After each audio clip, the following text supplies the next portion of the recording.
Dito po kami sa Cagayan River.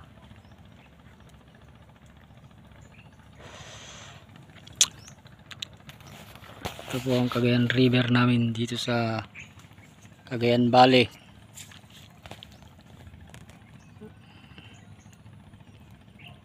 Galing na kami sa ilog. Wala pong makuha. Sinusubukan po namin dito. Kung sakali malalaki ho ang isda rito, kung makachamba.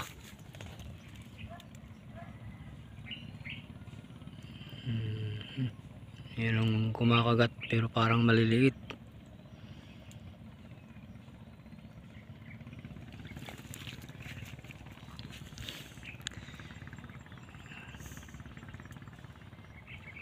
Ang Cagayan River namin dito. Malapit lang po sa amin to.